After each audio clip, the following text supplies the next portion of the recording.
Am I live? Am I live? I believe I am live. Yes, I am live, and I will just leave it for 30 seconds to make sure. Just to be 100% sure, you know.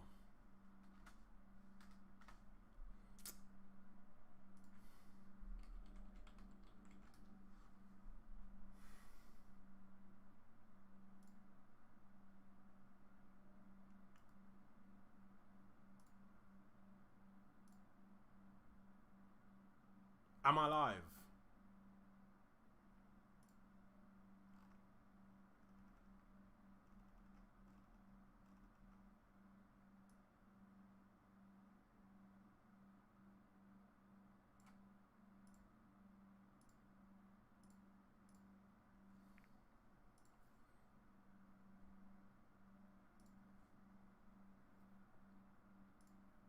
I am live.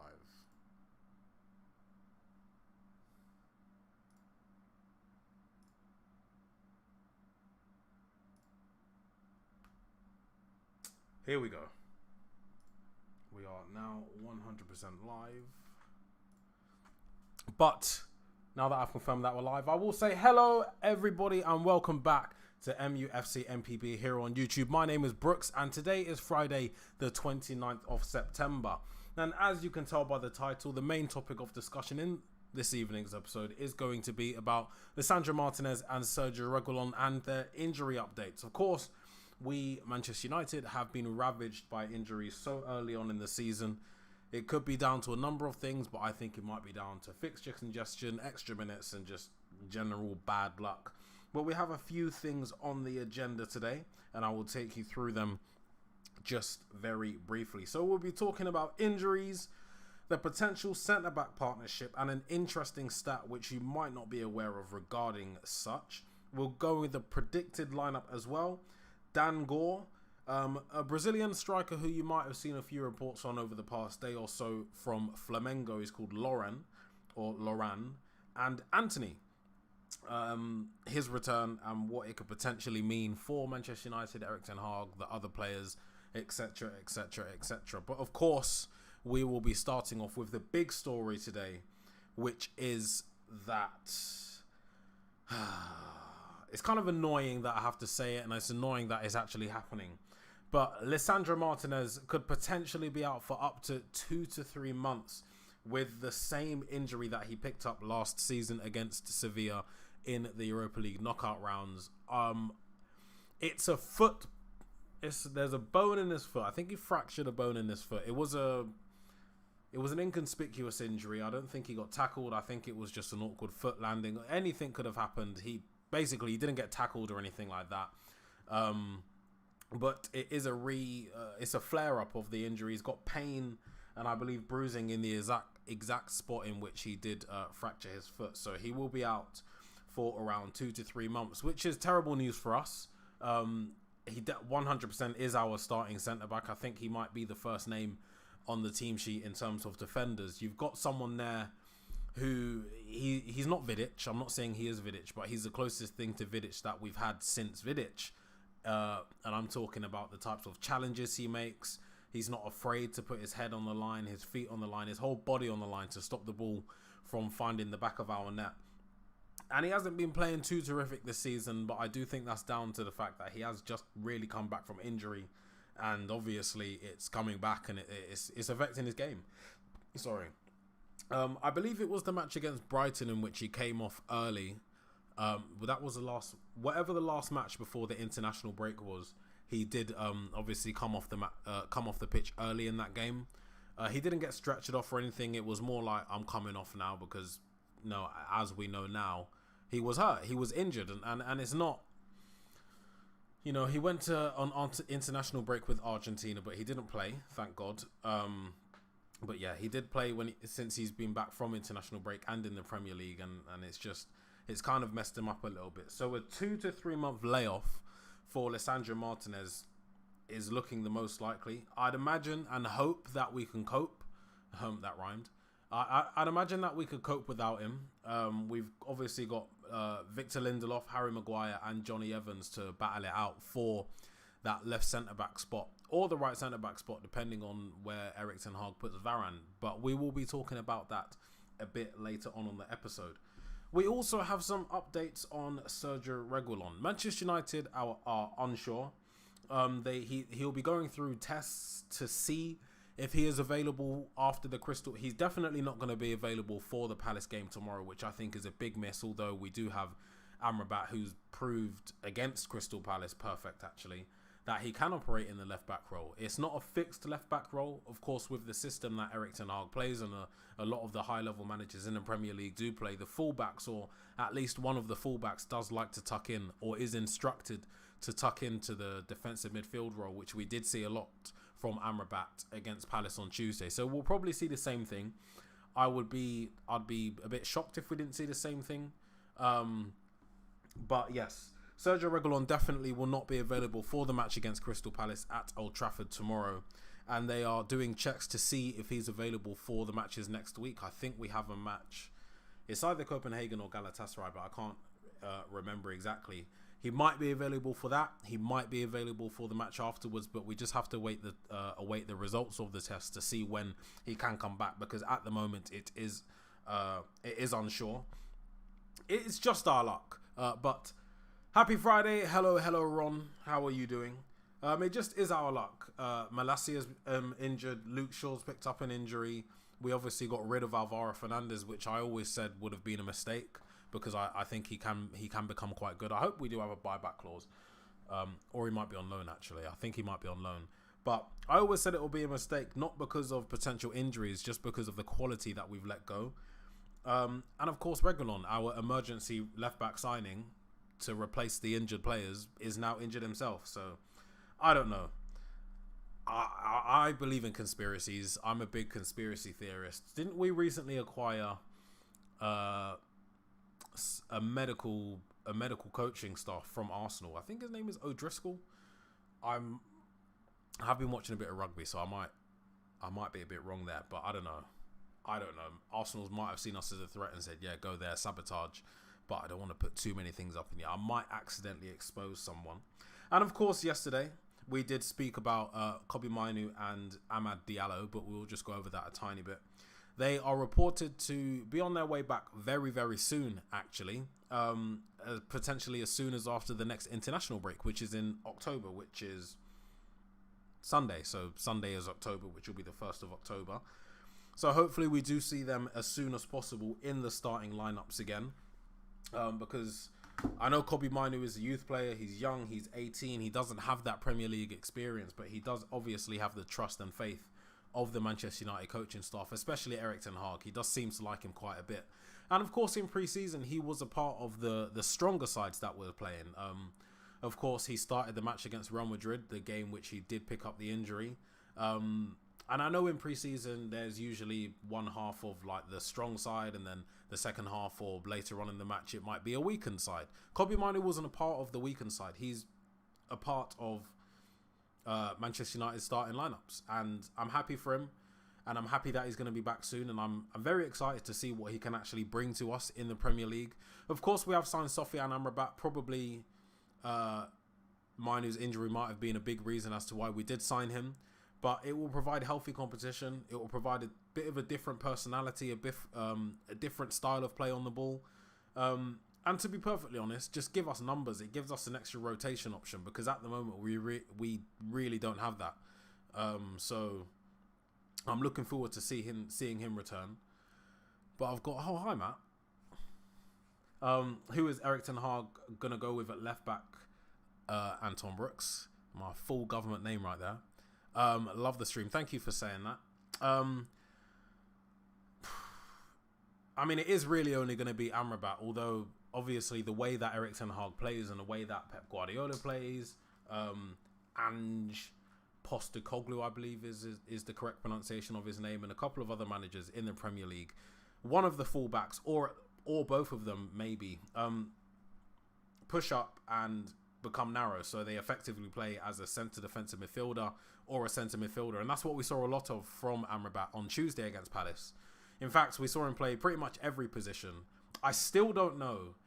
There was a picture of his heat map doing the rounds on Twitter, and it looked fake, mainly because it was everywhere. And I still don't know if it's real, but I believe it. Like, I think it is real, but it could be fake just because of how much ground he covered and how much of the pitch he was taken up. That's why I don't know. But if if Reguilón definitely isn't available for tomorrow's game, then I do expect to see Amrabat in the left back position, or maybe even Victor Lindelof, because that's how the match did finish, with Lindelof in the left back position, Dalot at right back, and then of course the two centre backs, because Lindelof is comfortable on the ball and we were dominating, so it wasn't really like Amrabat was getting attacked every 2 minutes down the right. So it's either for me Amrabat or Victor Lindelof in the left back position for the match against Crystal Palace tomorrow. Big Ron says Ten Hag either lines up like he did versus Palace, or I can't even see because there's an emoji over it. Ten Hag either lines up at the back like he did versus Palace, or it'd be Lindelof and Dalot as fullbacks. Yeah, 100%. I think there we only really have two options, but this is something we will speak about later on in this episode. I think the left back position depends on who he does start in the left centre back position to partner Rafael Varane. Actually, it's a very good pathway onto the next point, which I do have here. Who partners Varane? I'm going to put a poll in the chat.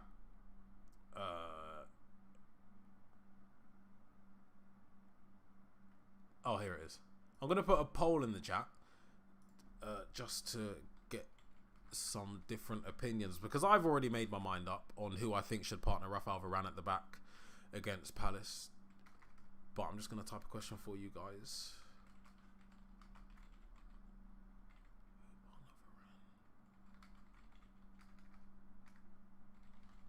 And I think I may have something that might shock you guys in terms of some stats, depending on the response, like who gets the most votes.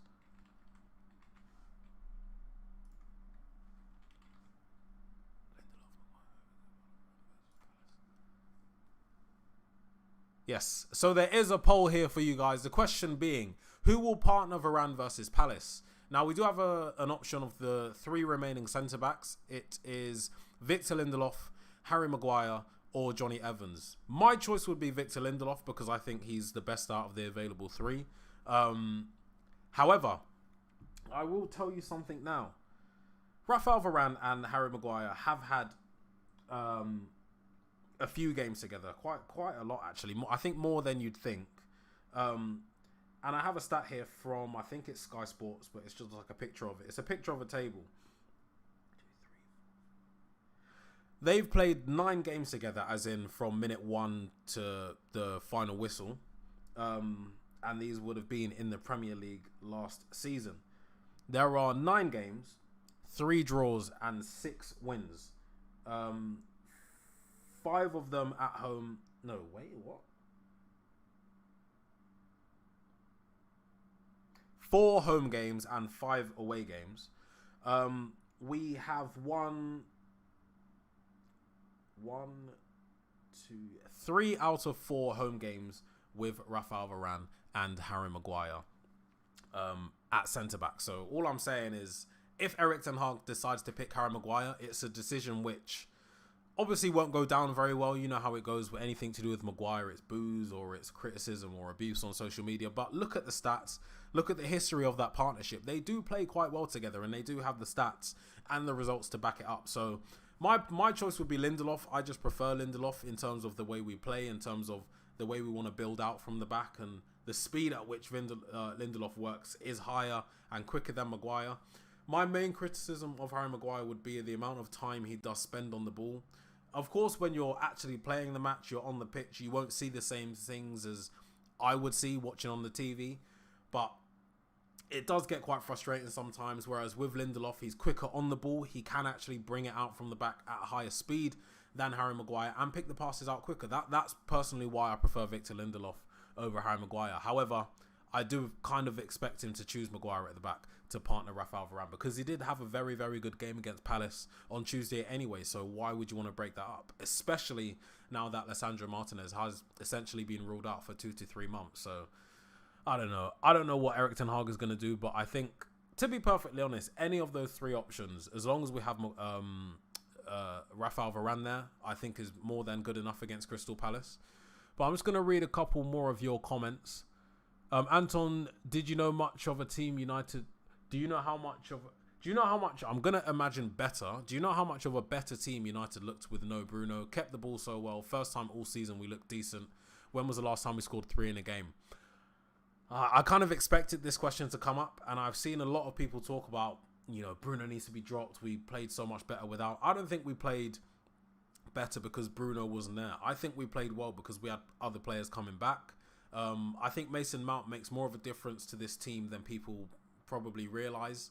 I think his importance to Erik ten Hag's system and the way he specifically wants to play is very, very underrated. You've got someone there who has an engine on him and he's quick on the ball. One thing that was pointed out a lot when we were linked and then when we did eventually sign Mason Mount was his ability to turn on the ball. Taking the ball on the half turn is something that sometimes goes unnoticed because effectively it's your first touch. You might see it as, Mason Mount's first touch is really good, whereas someone else might see it, I guess, more correctly in this specific circumstances. When on the half turn, Mason Mount can turn very quickly, which means any of the pace that we have on the counter, any of the pace that we have trying to build or carry on our game isn't slowed down. And I think with Mason Mount, you have someone there who can play at the same speed as someone like Bruno Fernandes, who can play at the same speed as Rashford, as the other wingers. Because previously, we've had to sit through Scott McTominay, Fred being the main 2 culprits, and a Herrera, I guess. But that was a long time ago. Donny van der Beek as well. He might be in contention to start because he did have a good game. But McTominay and Fred mainly were the 2 that were deployed in the midfield positions. And when they're on the ball, when they get the ball, they're so slow. They're so slow. And I think a direct... I don't know if it's right. But Ten Hag will have noticed that. He would have seen that. Those are the type of things they work on in training. He would have identified Mason Mount as someone who can come into the midfield and speed it up. Because Manchester United, we do have a lot of the ball most of the time, especially under Ten Hag. But one thing which we don't do is create enough opportunities, like very good opportunities. And I think one of the main reasons for that is when we play with the ball, when we're passing it around the midfield and the back and taking it from left to right, it's just so slow. It's really, really slow, which gives the opposition time to get back, press, tackle, do anything that it needs to do to defend against us. And I think with Mason Mount in there and Bruno Fernandes, you have 2 players who can do stuff in 1 and 2 touches, who can keep the ball ticking quicker than McTominay and Fred. And with Mason Mount coming back against Crystal Palace, coincidentally at the same time Bruno Fernandes is rested, I think we saw Ten Hag's vision a little bit more clearly. That, I don't think has anything to do with Bruno Fernandes not being there, and then Marcus Rashford as well, but that's something completely different. I think Fernandes and Mount can work very well. As I've said many, many times on here, I'm really just waiting for, genuinely, our first 11 and first 15, 16 players to all be fit, so Ten Hag has full freedom as to, I can pick him, I can do this, not I have to pick him because we don't have another player there. I think there's going to be a massive difference. And I think we're seeing it now. I really do think we're seeing it now. But, of course, Crystal Palace did have a weakened team on Tuesday as well as us. So take that result with a tiny pinch of salt. It might be a different story on the weekend, but I have a predicted score here, which I will reveal to you later on, as well as getting you guys, your guys' scores as well. So it might be a bit different tomorrow. But I don't think Fernandes not being there meant that we played better. I think when we get Fernandes back in the team tomorrow, we will improve on what we were doing on Tuesday even more. So that's the answer. That was a very, very elongated answer to your question.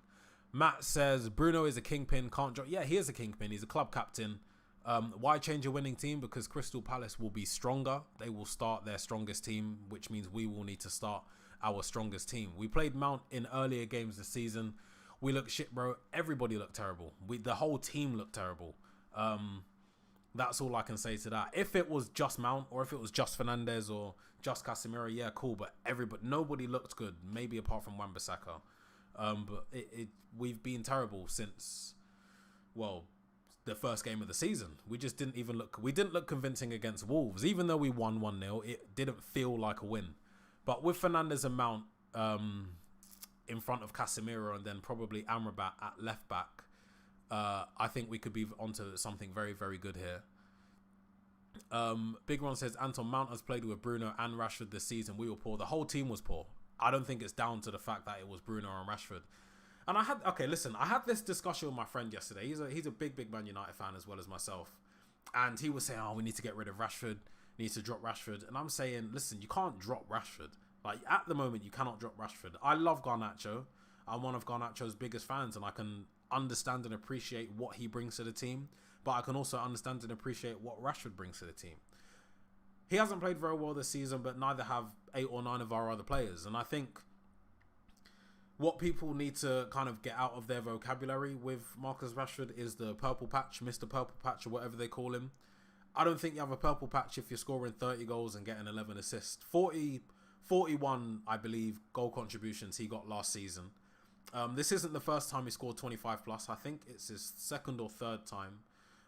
He's been one of the only reasons although we've been terrible over the past 5 or 6 years, Rashford and Fernandez have been the two bright sparks. They've been the two people that have helped us stay up in the Champions League spot, help us get to the latter stages of the Europa League, help us finish third, help us finish second. Marcus Rashford and Bruno Fernandes have been there, and they've been two of the main reasons why. And I fully believe that Bruno Fernandes is the main guy in the team.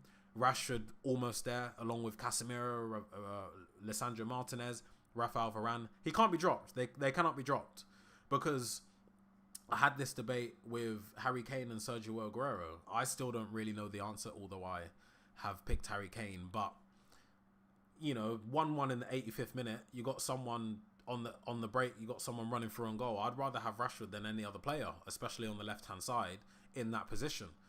Rashford's game is confusing. It confuses me. We know his limitations, but we also know what he's very good at. He's one of the best left wingers in Europe, and that's just a fact, whether you like it or not. And I know that, yeah, he does have some bad games. He can be a frustrating figure to watch playing for the team that you support. But at the end of the day, he's our top scorer. He's our main source of goals. He's our main source of attacking threat.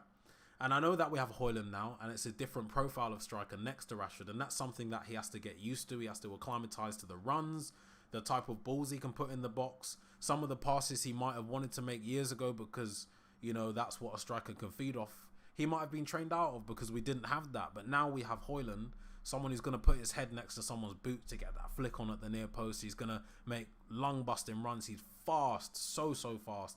And Rashford has to understand that and change his game and improve his game in terms of his link-up play with a more traditional striker in Højlund. So Rashford shouldn't be dropped, and Fernandes definitely should not be dropped, because again, he's the only person in our team who can.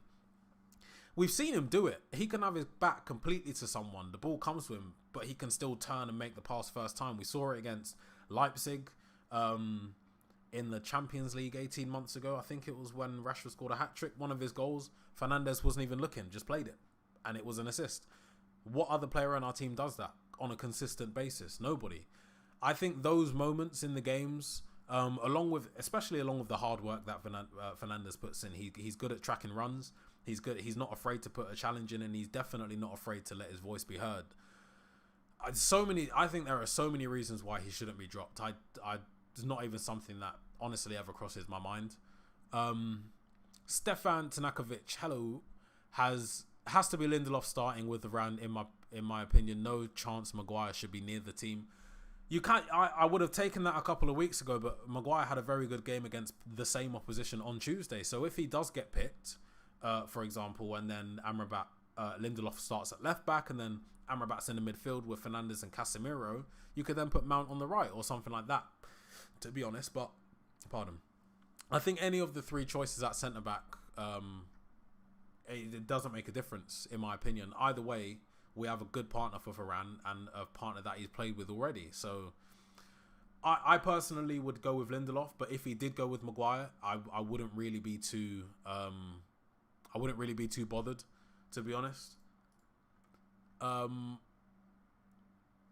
was the difference maker and the willing runner in the 10. Hannibal runs better lines. I do love Hannibal. Although a couple of weeks ago I said I don't think he's going to be the one that makes it. Something's happened. I think he might be one of the players that needs to play to get used to it. I don't think... this is something I spoke about yesterday as well. Or maybe I spoke to my friend about it. But with Manchester United, historically, we've always been able to integrate the youngsters. Obviously, you've got the class of 92. You've had Rooney, Ronaldo, players like Johnny Evans, Rio Ferdinand, players that we've brought in, or not necessarily players that have come directly through the academy. We've just thrown them in the deep end, and they've been doing breaststroke, backstroke, the dolphin, the butterfly. They're just like a fish in water.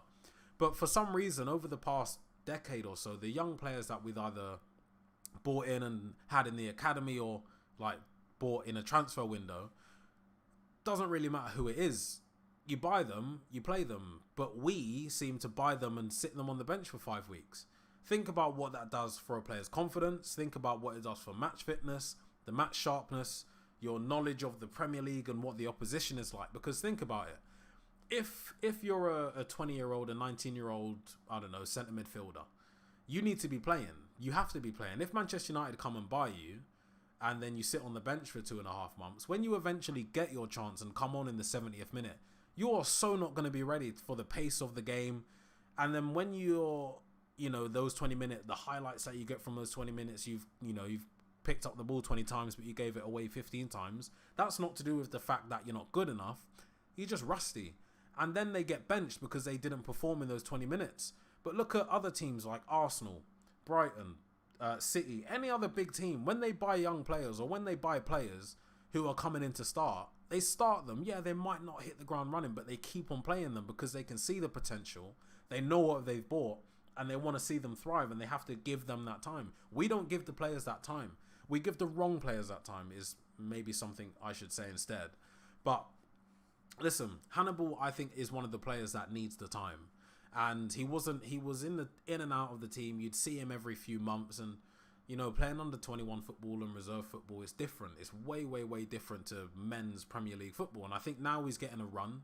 He's getting the opportunity to play more than half an hour a week. So you're seeing that you're reaping the benefits. I think I was definitely wrong. I might still be right. I don't know. This might just be the honeymoon period. But I said maybe last week or a couple of weeks ago that I don't think Hannibal Mejbri is ready for Manchester United, and he's proving me wrong, and I'm happy that he's proving me wrong. I want him to prove me wrong. I want everybody at Manchester United to be playing very good football, to be challenging the players that are already there for their spot in the team, and Hannibal is definitely doing that. It's given Ten Hag an even better headache. Even then, when I named the midfield, Casemiro, Amrabat and Fernandes, where's Hannibal? Hannibal could start, and he probably should, because he played well against Palace on Tuesday, but I don't know. I have no idea. Sosa says, what's good, everyone? Hopefully everybody is good in here. Rashford is our star boy. To me, Garnacho looks better as an impact sub when he starts the game. It's not the same. Yes and no, but yes at the same time. I think an impact sub against a bigger team, but against a lesser team like a Palace, I wouldn't have a problem with him starting, to be honest. But I do just want to get your guys' thoughts on what you think the starting lineup. Okay, what you think Erik ten Hag's starting lineup will be tomorrow. Not the lineup you necessarily want to see, but what you think Erik ten Hag is going to pick. And obviously, as always, I will type it in the chat and go through it with you guys. And I'm going to start with Andre Onana in goal, with Diogo Dalot at right back, next to Rafael Varane and Victor Lindelof at the back, and then Amrabat starting on the team sheet on paper at left back, but of course during the match he'll take up a few different positions like defensive midfield, centre mid. He even might push up a little bit more, but he does have the engine and the quality to play those positions very well. In front of the defence is going to be Casemiro next to Hannibal and Fernandes. And then on the right, I'm going to go with Mason Mount,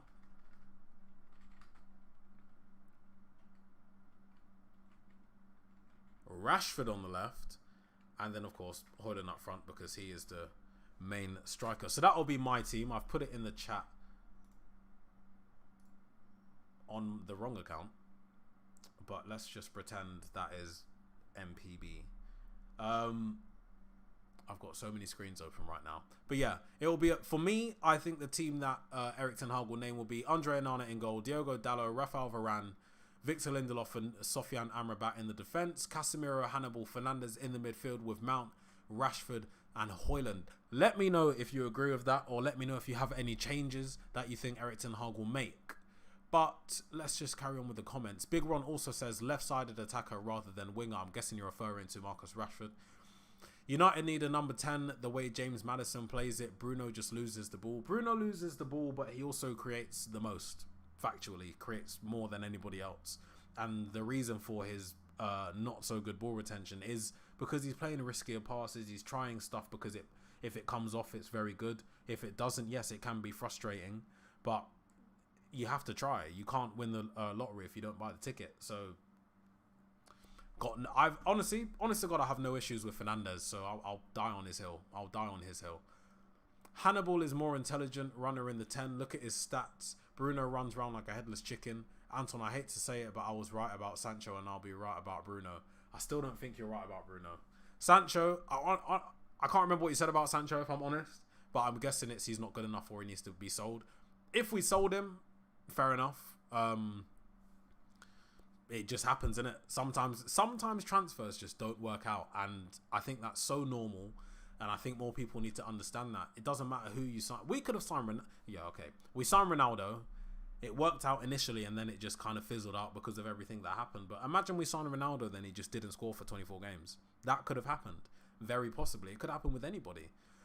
Sancho was and is still one of my favourite players. I do like watching him. I like the way he plays. And of course, I do have that connection with him. So I'm very upset about everything that's happened. I don't want him to leave, but I won't mind if he leaves for the sake of his own career and own reputation. But yeah, sometimes transfers just don't work out. You will not be right about Bruno. I promise you that. Man City sell their youngsters for more money than United first team squad. They don't even play for Man City. I know, and it annoys me, but it just goes to show how far we've fallen. Stefan, any thoughts on Lauren from Flamengo? Yes, definitely. He is on the agenda. There, he's right there. Right there. Obviously, it's fuzzy. You can't see his name, but he is on the agenda, so don't worry. We'll be speaking about him. Said we're interested in, but I think it shows a change of approach in terms of exploring options outside of the UK, which is key, so we don't limit ourselves. 100%. I believe Erik ten Hag is taking a little bit more control on the transfers, on the players that we're linked to, on the players that we are going for, and I'm happy about that because if we don't have a director of football, who better else to suggest names and suggest to who to go and watch than the manager who's going to be potentially using these players. And maybe, I don't know who's found this guy. It might be Ten Hag's own personal people or himself, or it might be the club. We don't know just yet. But we will speak about him in just a few minutes. Big Ron also says Hannibal was one of the hottest prospects in world football for his age when United signed him from Monaco as a 15-year-old. He cost United nearly 15 million. Yeah, I know, and that's why I just say, sometimes transfers don't work out, and I also said I don't think he's ready. That is not to say that he might, in my brain, he might not have been ready in a year or so, but I think, as I said, I think he's one of the players that needs a run of games. He needs time on the pitch. He needs his legs to really get like properly into first team men's football. I think now he's getting that chance, and if he starts against Palace tomorrow, I hope he does well, and I think he will do well because he has been playing well. But yeah, 15 million for a 15-year-old is crazy. Stefan, Bruno has created the most chances in the league. Important player for United. We need to be more clinical. 100%. If we had clinical strikers, all of these conversations about Bruno Fernandes wouldn't be happening. It would be, wow, Bruno's the best. He's got 20. Listen, I'm saying, if we had Erling Haaland up front, Bruno Fernandes would have the assist record in the Premier League. Given the amount of chances he creates out of nothing, the balls he can get in the box, the balls he can play through the lines, the the freakish balls that, you know, he might be 15, 20 yards inside his own half, but he can pick out a pass, and Rashford's through on goal, someone's through on goal. We just don't have clinical attackers to finish off those chances, thus giving him an assist. That's why he just doesn't get many assists, because of the players that he's given the ball to. If we have a clinical striker, which is something I think Højlund should be, or can be, or hopefully he will be, Bruno Fernandes, his stock is going to rise, and people are going to have to be silly to not to understand the importance and what he can do for the team, what he can do for Manchester United, and the success he could potentially help us bring. So yeah, I agree with Stefan there. He also says, yeah, I like Sancho, but all signs point to him leaving, and like you said, I'd rather he get his career back on track than waste it at Manchester United. 100%, it will benefit all parties. It will obviously benefit Jadon Sancho massively. He's still only 23 years old, so he has plenty of time. Look, even if you just want to... I don't know what's happened. Maybe the way transfers have worked is changing, or there's been like an unwritten thing, but we loaned Tevez from West Ham for 2 years, I think, or maybe it might have been 3 years. Why couldn't we loan out Sancho for 18 months, a season and a half, so he can play every week, so we can get back to feeling confident and feeling happy and enjoying football again? I don't think it always has to be just get rid of him, because what we're going to do is get rid of him for 40 million, and then in 2 seasons, it'll be like shit, he's worth, 100 million again now. Like, look at him, he's getting 20 assists, 20 goals in a season again. Like, what have we done? Just loan him out. I think, look, if I was in charge, if I had the final say, I'd loan him out for 18 months or 2 seasons. Get him away from Manchester United for a bit. Let him find his head. Let him learn some more stuff, improve his game, do everything he needs to do to get back. And then when he comes back, he's a better player, hopefully. That's what I would try and do, but it looks like we're going to sell him. But if it benefits him, if it benefits me, anything that benefits both parties, I think we should do, innit? And that's the way I think it should go. But moving on to Dan Gore, one of the players who came on against Crystal Palace, the 19-year-old Manchester United youngster. I'm a big fan of Dan Gore. I think he looks so comfortable, I think he looks really, really comfortable against a Premier League opposition on Tuesday. But there is some news. He has signed to, the same agency that Erik ten Hag is signed to, are trying to acquire Dan Gore as a client. I don't know what that means in terms of, is he doing that because he's looking for a move away? Is he doing that because he wants a new... Erik ten Hag wants him in the same space as him because he feels like, yeah, this guy is going to be special. I want him as close to me as possible in every sense of the word to make sure he succeeds at Manchester United. I think it could be one of the two, but I'm hoping and I'm thinking more so that it's going to be the latter. I think Ten Hag is a fan of Dan Gore. And Ten Hag even said the other day, you don't just get an opportunity, you have to earn it. So I think that even the fact that Dan Gore is there on the pitch, he's been on the bench a few times. I know he was on the bench against Bayern Munich, but him getting his first minutes as a senior Manchester United player, and then reportedly about to sign for the same agency as Erik ten Hag, is just green lights. It's just green lights everywhere. I think it's a big move in terms of his not on the pitch, but just in general for him in his career. I'm looking forward to it. I'm looking forward to seeing him. You might see him again on Saturday, but if not, I'm here to wait. I've got no problems with waiting for him. But I do just want to ask you a question. I'm going to end this poll here, and the results will probably go into the chat. And I'm going to make a second poll just to get you guys' opinion.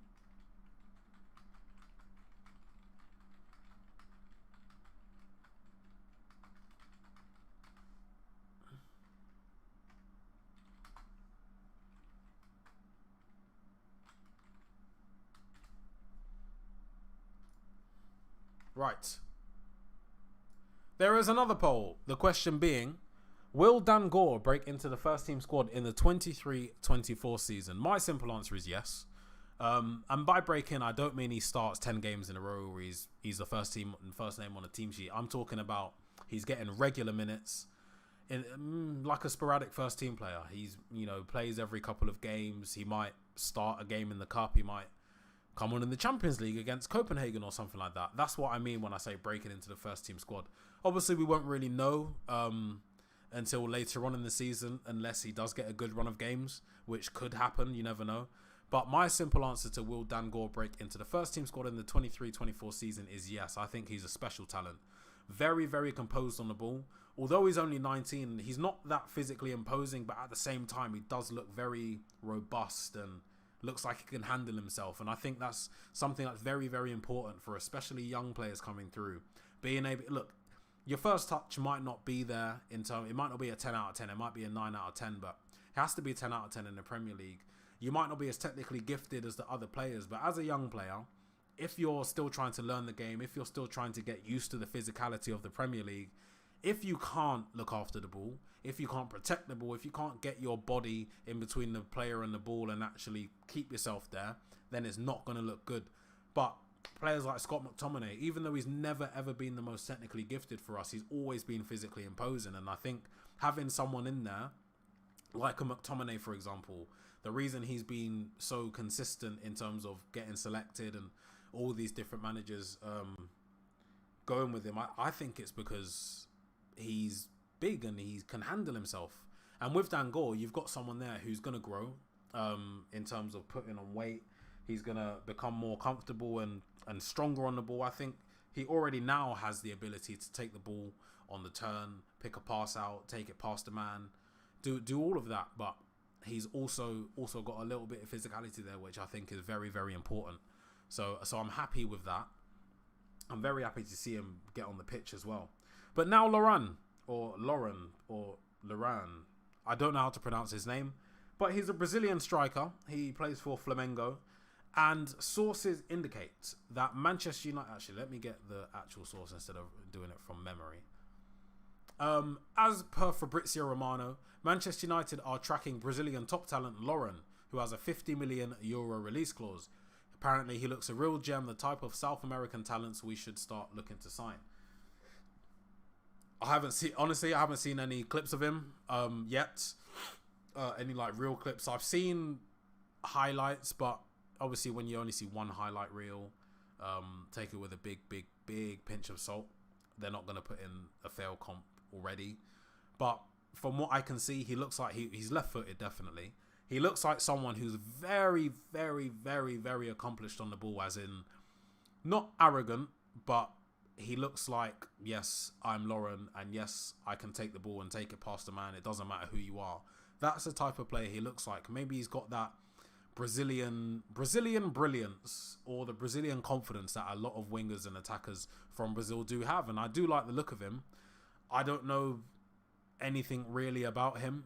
All I know is that Chelsea and Brighton are also looking at him. And I definitely say if Brighton are involved in the player or looking at them, you should be looking at, why are Brighton looking at him? Because apparently, or it seems to be, everybody that they bring in, everybody that they acquire, especially from South America, seems to be a bit of a gem, and they, improve them and sell them on. So I think if Brighton are looking at this guy, he's only 17 years old, by the way, then we should definitely be taking notice. But for €50 million as a release clause, I don't know. He's either got very, very high potential, or his price has just been massively inflated because the Premier League names have been coming in for him. So I don't know. I think we should do it. I think these are the risks that you have to take if you're a Manchester United or a club like Manchester United.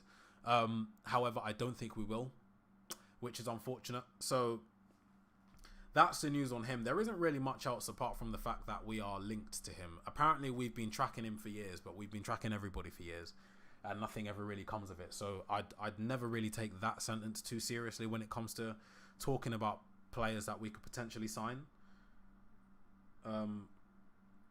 But I just want you guys, I just want to hear you guys, your guys at Flip. I just want to hear what you guys have to think about Lauren. Do you think we should activate the €50 million release clause, or do you think we should wait potentially a year or so? Or do you think we should wait for a Brighton to get him and then get him from Brighton? What do you think we should do? How close are you to the points needed for the weekend league? I am currently qualifying, not like right now, but I'm in the qualification process, basically. A super duper cracked team, by the way. Super duper cracked team. Actually, I'll post it on Twitter so you can see. But last on the agenda for today's episode is the return of our own Brazilian winger, Anthony. He returned to the UK in the last few days and essentially took himself to the police station immediately for interviews. That has nothing to do with the fact that he might be playing in a couple of weeks, but he's back. And Erik ten Hag said on Saturday he will be back in training. So tomorrow, I have to see, but I think, yeah, he's fit. Antony is fit. He's back in training, which means you should expect to see him at least on the bench by next weekend. Don't know if he'll be on the bench, or he probably will be on the bench for the Champions League match. Is it against Galatasaray? I believe it's against Galatasaray midweek. So we do have another right wing option. Definitely don't expect to see him tomorrow against Palace. I do expect to see either Mason Mount or Facundo Pellistri on the right wing. I imagine GMP have told the club it's unlikely to go to court or something. There obviously will be stuff getting communicated between Manchester United, Antony's camp, Brazilian police, and the police in Manchester. There will be conversations going on, but obviously he won't be involved in the team if he could get arrested. Like, that wouldn't happen. He is in the UCL squad. The UCL squad was submitted ages ago. So he definitely is in that. But yeah, we do have another option on the right in the next coming games, which, even though if you don't like Antony or if you think he's very good, just having him there, having him possibly playing, I think is good. Obviously, we all need to await the results of whatever's going on. But if he's there, if he's available for selection, you play him when needed. That's all I have to say on that. But let me just make sure we've gone through everything. We've spoken about Lisandro Martinez and Reguilón with their injuries. Kobe Mainu and Ahmad potentially back as soon as after this international break in October. We've spoken about a potential centre-back partnership tomorrow between Varane with Evans, or Varane with Maguire, or Lindelof. The predicted lineup is in the chat, but I'm just going to go through that one more time. My predicted lineup in terms of what I think Erik ten Hag will pick is Andre Onana in goal, Dalot, Varane, Lindelof and Amrabat along the back four, Casemiro, Hannibal and Fernandes in the midfield, with Mason Mount on the right, Rashford on the left, and Rasmus Højlund in the striker position. We've spoken about Dan Gore, the academy product, and the what's adjective or compliment can I give Dan Gore? Academy ace. Dan Gore, our academy ace, potentially signing for the same agency as Erik ten Hag. I believe Erik ten Hag is behind this, and I believe he wants to keep him as close to him as possible, and wants to know whatever's going on with Dan Gore, because he doesn't want to lose him. I think he has a lot of admiration for Dan Gore. He made it onto the pitch against Crystal Palace. He was on the bench against Bayern Munich and a couple of other games, so there definitely is something there. I also have a poll in the chat right now. Will Dan Gore break into the first team squad in the 23-24 season? My answer is yes. That doesn't necessarily mean he's going to be playing 10 games in a row. It might mean he plays once a week or gets 30 minutes every other game or something. For me, as a youngster, a 19-year-old, that is breaking into the first team. So I believe the answer there is yes. We've just briefly gone over our link to Flamengo under-17 striker Lauren, who has a €50 million release clause. Apparently, Manchester United, according to reports, have been tracking him for years. So I don't know whether to believe that or not, because we track everybody for years and nothing ever happens. I haven't really seen much of him, only what I can see on Twitter, like 30-second clips of him dribbling or whatever. But he's left-footed. He looks comfortable. He looks like a good dribbler, and he can pick out a pass as well. But remember, of course, this is under 17 level. So maybe he'll come in and, play for the reserves team or the youth teams first, a bit like Hannibal, for example. But if we do manage to sign him, I will get behind it. I think it's something that can be quite exciting, because I don't really think these are the signings that we've been making recently. And just to note on the side, Brighton are interested as well. And we know how good Brighton are with South American youngsters, especially in the last few years. So I say if Brighton want him, we should be trying to get him as well. Bath Time says we need all the bodies we have with this injury crisis hitting the league. I believe this injury crisis has a lot to do with the World Cup that happened. One, it extended the league. It extended domestic, like top tier domestic leagues. Introduced games slap bang in the middle of the season. Also introducing a new sort of added time. Basically, it all leads to players playing way more football. And it's just, I think that's just a result. It's not just Manchester United, of course, that are picking up injuries as well. A lot of the top teams are facing injury crises right now. We just happen to be one of the teams that are, worse off. But yeah, there are so many games and so many injuries. So hopefully we can get over that and have as a few injuries as possible. Bath time, 3 games in a week for Hannibal. A lot of players do it. If you're old enough, if you're fit enough, you're good enough. And if you can do it, then you can and play it. Most of our team do, to be perfectly honest, and have been for years. So that doesn't worry me a bit.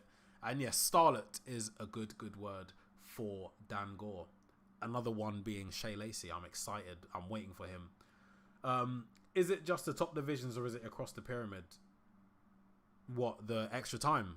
Or no, I'm talking about the World Cup. Like, obviously, when you're in the World Cup, higher level players are going to be playing for their country. So, like, for example, the international break, some championship matches still happen, League One and so on.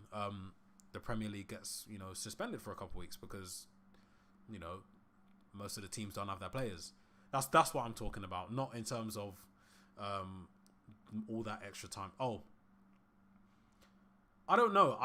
I like football. I keep up with it as much as I can, but I will admit I do not really follow anything below like mid-table championship in terms of teams and players. I know a few people, so I follow their teams. Like I follow AFC Wimbledon because I'm from Wimbledon, but other than that, I don't really keep up to date with injuries and stuff like that. If it's just top divisions, then it's likely to be a World Cup, but I think it's across all leagues at the moment. Honestly, it's something I'd have to research, but I would be more confident in saying that a lot more of top flight players are picking up injuries. And it's not just the Premier League as well. You got Real Madrid, but they've basically got no attackers at the moment. A lot of teams in the top divisions in their respected countries are picking up injuries, and I think it's to do with all the extra games and extra time in games that we're playing. So hopefully they do something about it. I'm not saying like decrease the 90 minutes to 80 minutes or 70 minutes or whatever that ridiculous theory was, but something needs to be done or something needs to be discovered to help prevent all these injuries, because it's not just, oh man, God, we're going to lose this game because he got an injury. You have to think about the player as well. God, he's just torn his hamstring off because he's played 94 minutes in 10 minutes. Like, you're playing too much football. Now his career is a bit ruined because he has half a hamstring. Do you know what I mean? Have you seen Fede Redondo yet? I have. I do like him. Was it you that said about Fede Redondo? Because we've spoken about Redondo in this chat before. Someone mentioned Fede Redondo as a potential target for Manchester United, and I have watched him a little bit, only on YouTube and what I can get online. I haven't actually seen like a full 90 of his team, but he does look like a good player. We won't sign him. We won't get him though. So I don't want to get too excited about potentially having him there, because I definitely 1,000,000% could see him go into a team like Brighton or Liverpool or someone like that. Can't see him signing for us directly from South America, basically, is what I'm trying to say. I haven't said this yet, but if you haven't already, make sure you do hit that subscribe button as well as the like button on this video. We're on 1.54 subscribers now, which is very, very nice. The subscribers are going up quite a lot.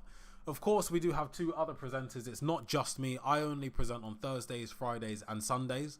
Ash Meppers is one of the other presenters who presents on Monday and Wednesday and Saturday. And Anil is our third and final presenter who presents his shows on Tuesdays. So make sure you do follow each and every one of us on Twitter, as well as MUFC MPB's page ourselves. All the links will be in the description down below. In the description down below. So make sure you keep up to date with all the latest Manchester United news and transfer news over on MUFC MPB. I know that Ash streams on Twitch, I believe. If you're interested in that, make sure you follow him on Twitter, message him, interact with him, watch his streams when he's live. I also stream sometimes on Twitch. I will be doing tomorrow, I think. Probably not today because I got some stuff to do before I go to work later on. But yes, I also, bath time, I will post my ultimate team on Twitter so you can see who I have, because I have a decent team, to be fair. I've been grinding this game, and because I'm taking it seriously this year. But of course, it is exactly 8 o'clock, which means we are coming to the end of the episode. So if you are wanting some more answers, or if you have any more questions, do make sure to ask whilst I'm here. If you miss me, then just ask me on Twitter, because I'm always there as well. You normally Div 1 or Elite? I'm normally Elite. At the moment, I'm only in Div 6 because I'm playing a lot of squad battles to just complete the objectives. But yeah, I'm normally Elite, Elite Division. If it's champs, maybe like 17. If I'm lucky, 17 wins. Just like between 16 and 17 wins usually. Of course, that's next week, so I don't know yet. I'll probably get less this week because this year, I'm struggling with the game. I'm good, but I'm struggling with the game, basically. But yes, if you do want to watch me play some FIFA, tune into the stream. You will find the link in my Twitter description. But I will be ending the stream. I will be ending it here, and I will see you guys on Sunday. Make sure you do like and subscribe to the channel, as well as following at MUFC MPB over on Twitter, as well as myself, Ash, and Anil. All of our links will be in the description down below. Your record was 16. That's decent. That's decent, to be fair. So you're not dead. You're not dead. Maybe we should play. I'm just saying, challenge me, innit? Yeah, defending is difficult. Player switching, maybe it's just me. But I bought a new controller just so I wouldn't have to blame it on that. But I cannot switch. Cannot switch players to save my life. I switch and then it just goes to the complete, just the wrong person, basically. Not even someone close. It's just the other person that isn't even involved. But yeah, I'll be ending the stream. And I will see you guys on Sunday. Make sure to hit me up on Twitter if you have any more questions. I hope you guys have a brilliant weekend. Oh, score prediction. Score prediction. I completely forgot about the score prediction. I'm just going to tell you mine. It's 4-1 to Manchester United. You right stick switching. Yes, I do right stick switch. But it seems like laggy. My score prediction for the for the Manchester United versus Crystal Palace match tomorrow at Old Trafford, 3 p.m. kickoff, is a 4-1 win to Manchester United. I hope we can score the goals. I don't think we'll keep a clean sheet. Bath Time's gone for a 3-1 win. So we're going to concede, but we will also outscore Crystal Palace by quite a few goals, which is what I'm hoping for. But as I said now, for the 4th time, I think I will be ending the stream. We've gone over everything. Make sure you follow us all on Twitter. Make sure you follow myself if you want to watch me stream some EAFC 24 on Twitch, as well as some other games. Make sure you follow Ash because he does the same. And make sure you follow Anil because you will see him on other platforms like TalkSport, for example. Make sure you follow at MUFC MPB over on X for all the latest Manchester United news and transfer news. All of the latest leaks and gossip and anything to do in and around the club. It will be posted with reliable sources. Nice joke to end the stream. Maguire will score all 4. If he was playing on FIFA, maybe, but probably not tomorrow. Make sure you guys have a good weekend. Hopefully Manchester United win. I don't want to have my weekend ruined, and hopefully everybody else around us drop some points. I will see you guys on Sunday for, I don't think it'll be a match reaction, but we'll probably be looking forward to the next fixture in the Champions League, which I believe to be Galatasaray, but it has been me, Brooks, on MUFC MPB, and I will see you guys on Sunday.